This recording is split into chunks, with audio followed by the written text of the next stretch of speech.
Dear Abuela, you have never been in my life or that of my mother's.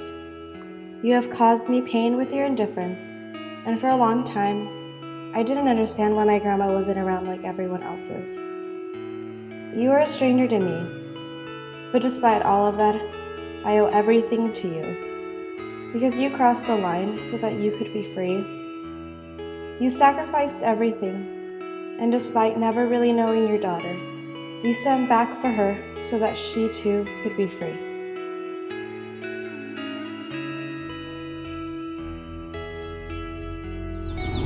My name is Stephanie Lynn Garcia, and I'm a U.S. citizen who attends school at UCLA. Since I started school, I've heard a lot of comments from my peers about immigration. I've heard comments said about why we can't just come here legally and that it's not that hard, but it is.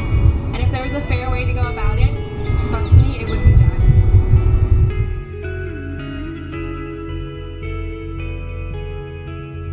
It's not easy to immigrate, and it leads to people sacrificing their lives and breaking away from their loved ones to aim at a better tomorrow. My grandma made the choice to risk everything, and she landed herself in Southern California. For many immigrants, life is difficult in the beginning, but she was blessed. God looked after her, and He gave my grandmother two angels, Mark and Lynn Eggerman. They're a family from Beverly Hills, and they hired my grandma and invited her into their home. 3 generations later, I stand here because of their love and support for my grandmother.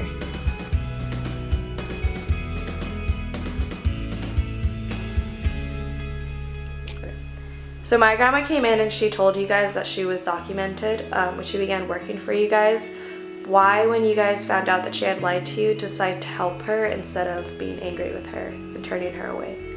Well, you establish a relationship with a person, and grandmother was trying to make it in this country, and we had asked her if she was legal, and she had said she is legal. When we found out she was not, it seemed appropriate that we would help her get legal, and that's basically what we did. It took a long time, several years, but she did get her papers, and we sponsored her so she could. You sort of have to understand the times. A lot of people had Hispanic housekeepers that took care of their children in their house, especially with working mothers. The women would come in, they would say they're 23, but they were 15. But we didn't know that. We were kind of naive. We didn't question much. We trusted people to come into our home and take care of our children and our houses, and then grew to kind of trust and care for them deeply and appreciate the plight they were in. Most of them had family elsewhere. They were working for very little money, very proud though, grateful. So they had really, the people that worked for us and my sister and my sister-in-law had wonderful qualities. And these are people that worked in our house for 13 years, 10 years, huge amounts of time. So they're part of the family. Your grandmother was extremely hardworking.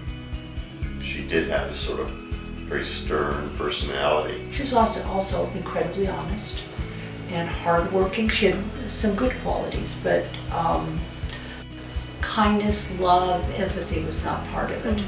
So she was a very hard worker, worked very hard, was recommended, very yes, highly recommended, though I don't remember who recommended her. but definitely a stern personality. And so she seemed perfect because that seemed like what she wanted to do, right? Right.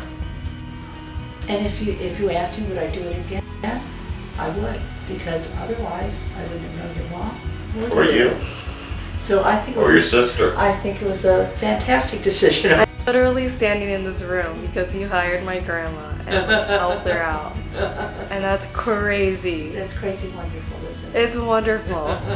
So to my grandma, I may not know your favorite color, and I may not know how you drink your coffee in the morning, but I do know that I owe everything to you. And for that, I am eternally grateful.